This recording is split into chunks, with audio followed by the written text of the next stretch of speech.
Misinformation plagues the Dota 2 scene. Just kind of having the wrong ideas will really hold you back in your games. It's kind of that simple. I recently had this example where I was talking to a student, and he's been trying to learn Undying, and now Undying comes into your head. So if we were to talk about Undying, what is Undying? Is Undying a position 4? Is Undying a position 5, 3? Well, actually, he's definitely a position 5 and maybe a 3. But interestingly enough, everyone thinks he belongs in the off lane. I'm here to explain why that's not true, in combination with various points that people get wrong all the time. This pro guide you're about to see is one of hundreds, just like it, over at gameleap.com. Gameleap is your #1 stop to become a specialist in your desired role fast. Check us out today with the discount link in the description below to unlock your hidden potential, but for now, let's hop into the video. So why does Undying not belong in the off lane? Well, it's actually simple. You're very strong at level 1. The hero naturally is strong at level 1 compared to all the other heroes in Dota. Right? There's basically almost no one who matches up to him. So why would you put him in a lane where it starts under the tower? It makes no sense, because once heroes hit level 2, they become a lot stronger compared to the relative level 2 spike of Undying. Undying is still good at level 2, not as much, right? With level 1 decay in the right matchup, you absolutely dumpster. Also, if you're playing as a position 5, you have a higher chance to go against strength cores, right? There's a lot more strength offlaners than carries. So it really makes no sense. You don't want to be in a lane where the wave starts under their tower when you could be in a lane where there's the creep wave under your tower. It's just that simple. And so yeah, stop forcing your Undyings to play 4, stop playing 4 Undying. It's quite trash, and let's get into the next point. So second up, we have Shaker counters meepo. Now, I know people are going to start freaking out like, oh my god, this can't be true. Of course it's true. Shaker definitely counters meepo. Well, not really. And I just want to make it clear why. So yes, Shaker is fine against meepo. I'm not going to say that this matchup is meepo favored. It's not, okay? Like, meepo isn't a counter pick to Shaker. But people get it wrong all the time. It's like they see meepo and they're like, oh, instant pick Shaker. But at the same time, if meepo gets enough items by out farming the Shaker, which is completely possible because he can jungle, previous to the Shaker coming online, which is either Ags or Blink for Shaker, Echo Slam and Enchant Totem and Aftershock begins to not do that much. Like, the AoE control is great, but you can totally outlast it and then completely net down the Shaker, which shuts down his Ags, right? It's actually a Shaker counter at that point. So does it really counter meepo? Because Shaker doesn't come online that early, right? And meepo wants to jungle early, and then meepo can get to his timings before Shaker actually hard counters him. So yes, there's ups and downs to this matchup, but it's not as one-sided as you think. AoE does not strictly kill meepo. AoE control is great because you can focus down one meepo, but try to reframe your thinking a little bit there. Next up is one I actually messed up in a video, comically. I got called out by a couple people for it, and that is Howl does double effect at night. Howl is the second ability of Lycan that gives extra attack speed to his units. And no, it does not actually double at night. This used to be the case until it was nerfed out, so you do not synergize particularly well with Night Stalker. The tempo you can create is great, but no, that combo isn't as good as I originally thought.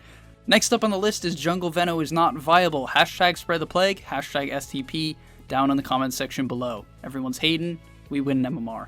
Next up is SIA Multi is pure AoE damage. It is not. So you could have people in the AoE of Crystal Maiden ult, but it does not mean they're going to take any damage at all. In fact, it's random explosions, meaning that these explosions that come down from her ulti completely dictate whether or not you're going to deal damage. If you look at the spell in general, you notice there's these crystals that come flying down, and those are what actually deal the damage, right? And that's why it's very important to actually keep people in your ultimate and cast your Frostbite and your Crystal Nova to make sure that you're keeping them in for as long as possible, because these crystals do a ton of damage. It's just whether or not you get lucky enough for them to actually hit. It's similar to Tinker March of the Machine. If you're in the March of the Machine, you don't instantly take damage. It's strictly based upon whether or not you're getting hit by the actual robots that you can see, right? So technically you could sidestep it if you're an actual god, and maybe you're just playing the Matrix with Tinker Illusions. It's a fun little minigame you could try out that will most likely end up in you dying. Coming up next is a topic or a point that I can make into a literal full video. I could create this one point into an entire video, and that is your bracket is the trench. Guys, if your bracket's the trench, I mean, like, Dota is just the biggest hole in the entire world. Like, literally you could reach the core if every single bracket is the trench, because everyone says this about their bracket, including top 1 players, right? Because they'll be like, oh, you know, it's so awful down here in my trench. All these rank 1000 immortal players are griefing my game. But it keeps going down. It's like when you're 5k, you're like, these 4ks are griefing me. And then, you know, it's like, oh, my teammates are holding me back. There's just like a gajillion reasons why people think they're not going up. It's really simple, guys. If you improve to the point where you can slightly impact the game where let's say every game's a 50-50 and you can make it 51% to 49% because you either won your lane, bought the right items, took the right skills, casted your spells properly, called for a smoke, took Roshan before going high ground. Like, you see all these things that you could improve that actually matter, that genuinely get you out of the trench? I mean, that's just like, it's so simple to me, and people just hold themselves back. I'm not saying this for ego, for either me or you. I'm saying this because I genuinely mean it. Like, if you want to help yourself, just change your mind now, put on Spotify, mute your teammates, and just play some Dota. You're going to do a lot better if you just start there. And then next up is something kind of on the same note, and that Smurfs and boosters are like the end of the world. Yes, are they good? No, I'm not promoting boosting. I'm not promoting smurfing. Right? They don't help anyone. They don't help the community. They can ruin a game. Right, I understand they could make an hour-long match just completely miserable if you're getting dominated. Yes, I understand. But my point here is that people think they hold them back in terms of MMR. Right? The reason why they can't win or get to, you know, Legend 3 from Legend 2 is because of Smurfs and boosters. It makes no sense, right? Everyone has the same chance of getting a Smurf and a booster when the game starts. Right? You could argue, okay, well, Speed, you know, in a party queue, someone's going to party queue with 4 boosters, with 4 Smurfs, and they're just going to win MMR. Right? How is that fair? It's not actually. That is a big flaw in the game, which Valve is trying to deal with. So if you want to be scum and do that, that's fine. Right? Over and over again. Like, there's people who literally have gotten to rank. Oh, I don't know. There's some stories I don't even want to say. It's just disgusting. But no, if you see a Smurf here and there in your game, they are not the reason you're getting held back. The reason why you're getting held back is you can't even have enough impact to potentially beat one of them. Do you understand that a Smurf is just a player who is better than you? It is not a god. Right? You're not playing against Muhammad or Jesus or whatever you believe in. I don't know. That's not who they are. They're totally beatable. If you beat them, you beat them. If you get better, and you can defeat the Smurfs. Stop making excuses, guys. I really am saying this because I want people to change their mind and switch now. If you're struggling with the ability to keep a strong mentality, please listen to me. Insta-mute everyone. Do not bother until you are in a better mental space. The first thing you have to do when trying to improve in Dota is love the game. If you are freaking out and yelling into the mic, you are not loving the game. You're ruining the game. Right? You might like whatever, you know, chemicals it produces when you scream and feel like you're asserting dominance, but frankly, you're asserting dominance in a video game, and it's a big waste of your time. Now going back to a happier note, because I feel like I just went full like, what's the guy's name? Tony Robbins? Mode Robbins. But now going back to actually educational myths is a net worth advantage forces you to try to end. If you are ahead, you do not have to run down mid. This is like every single game, guys. So if you think this does not apply to you, rethink it. Look at your last replay and see where the fights were lost. 9 times out of 10, and I'm barely over exaggerating that, the team that wins the fight is at their towers and the team that loses is at the enemy tower, right? Stop running down lanes. It does not work. Just because you're 2k, 3k ahead does not mean you can go high ground. It does not work. It is way too easy for the enemy team to position absolutely perfectly on their high ground, or even behind a tier 2, even behind a tier 1. If you want to make a play like that, smoke up, get down a ward, get a pick off, then push. Stop trying to just book it up high grounds and run into towers because you feel slightly ahead. It is unreliable, and it is how you throw, period. And the next point to that I want to make is something that I think is eye-opening for a few people, which is if you're ahead in net worth and you continue farming and the enemy who is behind in net worth continues farming, you're going to farm faster. And you might be thinking, well, obviously, but I don't think it's that obvious to people. If you're ahead and you have more items than them, you will naturally kill the creeps faster, meaning you will even get to the next item faster. So even if your team doesn't scale as well, if you're ahead and you keep farming, as long as they don't have like some Alk or Naga, and your team really has no one to farm at all, like you literally have no carry, it is okay to chill and get in the lanes and take over map control, right? Rather than trying to end the game. And this is my point. Just relax, guys. I see so many people freaking out that their team's not going for objectives. Relax. If that's really a major issue for you, just pick some hero that can farm, and you're going to do so much better in these games. Like, I don't love saying that all the time because I don't want to push Dota as this game of just straight up creep simulator. That's not what it is. But stop complaining that people are farming. It's just how Dota goes sometimes. And you have to adapt if you want to win MMR. Next up on the list is Shad is a good player. So I recently played with Shad. Shout out to Shad. But Shad, you're just not that good, Shad. You're not there yet.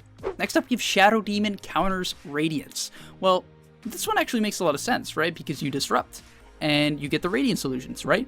But if you watch any of the recent TI, you notice that a lot of alchemists who are getting counterpicked, or, just were picking it into Shadow Demon, because Shadow Demon and Alch were both extremely popular at TI, the way they countered Shadow Demon was not avoiding Radiance, but simply toggling when they were disrupted, right? If you click Radiance when you're in the bubble, it will turn off when you come out, and then the illusions will not have the Radiance effect.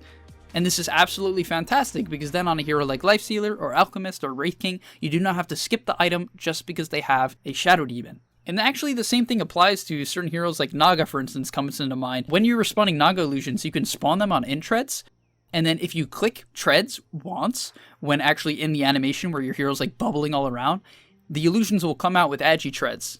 And finally, last but certainly not least, I'm actually very interested in this point. I think there's a huge misconception here that is holding a lot of support players in particular back, and that is Force Staff is to be used offensively by the 5. Okay, yes, are there situations where getting a Force Staff stun off can be the play? Yes, it exists. But my general guess on this is that the statistics that I have no clue of, but seem likely, it's like a 90-10 split, where Force Staff defensively is like 90% of the time a better play than offensively. Because recently I was watching a game with my student, and we saw this disruptor Force Staff to Kinetic Field.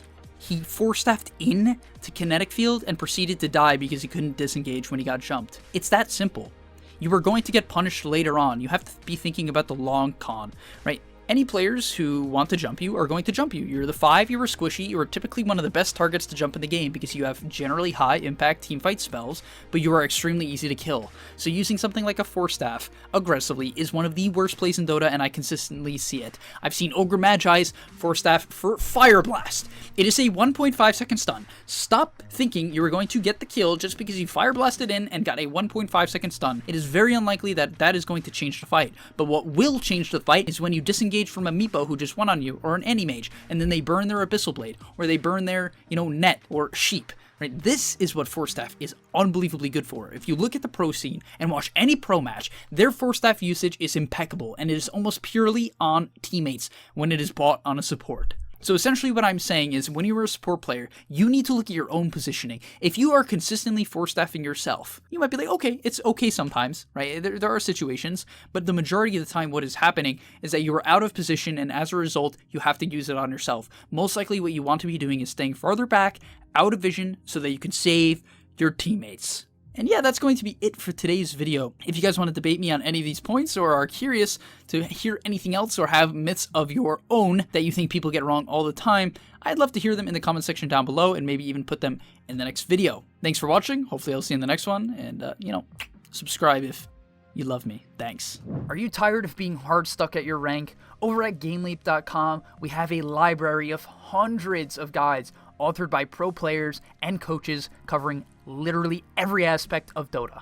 Whether you're looking to master a new hero or role, or just polish up your existing skills, GameLeap is the proven place for competitive gamers to hone their craft and unlock their secret potential. Hit the link on screen right now, to take advantage of our special offer for a 25% discount, guys, 25%, and start your journey today.